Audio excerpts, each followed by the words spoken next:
Welcome to the Stephen Fleet Podcast. Here I talk about anything under the sun, from the inconsequential to the deep and existential, to the fun and frivolous, to the wide and societally minded. As always, this podcast does not represent any official, medical, or educational advice. I may have opinions, but they should never be taken as personal guidance. Please seek the proper resources for your important life decisions. And now, off we go.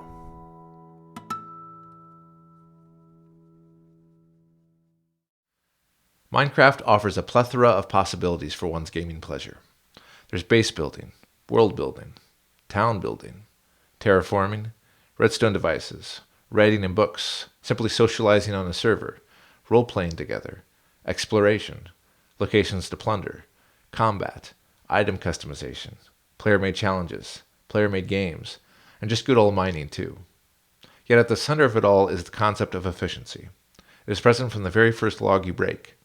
It drives you to quickly progress from a wood tool to a stone tool to an iron tool. Eventually you might also find out about enchantments, and netherite, and maybe even beacons. Speed is not just relevant for tool usage. Every activity has an element of time management. Deciding to plant crops earlier allows you to be ready for other tasks when the time comes. This can include simply feeding yourself, or corralling and breeding animals, or breeding villagers, or making packed mud. Yet planting crops does have something to do with tool usage too. Planting wheat earlier allows you to breed cows earlier, which allows you to harvest leather earlier, and as such make bookcases earlier, in order to unlock the highest levels of the enchantment table and get a really good efficiency enchantment earlier, making block and ore acquisition all the faster. The unbreaking enchantment is also helpful for speed, seeing as it will mean replacing your tools less often. Thus you'll need to mine for precious ores like diamonds less frequently. There's the question of how you transport resources. A few different items and entities can help with this task, including camels, boats, ender chests, and shulker boxes. Deciding to seek these out can save you a lot of time down the road. Then there's chest room organization. Yes, that has much to do about having a clear mental space, but it also allows for fast retrieval of resources. Heck, even your moment-to-moment decisions about what to keep in your inventory when, and when to put what items in a random chest at wherever, can have an impact on how much unnecessary time and effort you create for yourself. The basics of building can have an effect on time spent as well. Often our design decisions are made for that very reason of speed, be they made consciously or unconsciously. Paths are built to look nice, but also to create easy and fast access to key areas. The arrangement of rooms can play a similar role. Lots of construction projects have future-minded implications. Mining through a mountain might seem like extra work in the here and now, yet it might save time as it compares to going up and over that mountain many other times later on. Using actual stairs to make a staircase will save you the time and hassle of jumping up an incline, block by block. There's the nether, too. The nether allows you to cover 8 times the overworld distance for every 1 block traveled within the nether. That's a huge time save, especially if you want to visit other players or utilize other biomes. Now there's a danger to the nether. You might lose your stuff and actually regress your progress. Yes, this is also about time.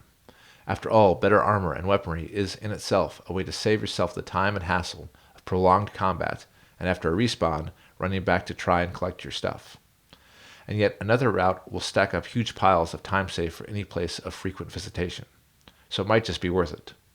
And don't forget about the so-named farms that people devise, which can automate or quicken the acquisition of everything from wheat to iron to wither skeleton skulls.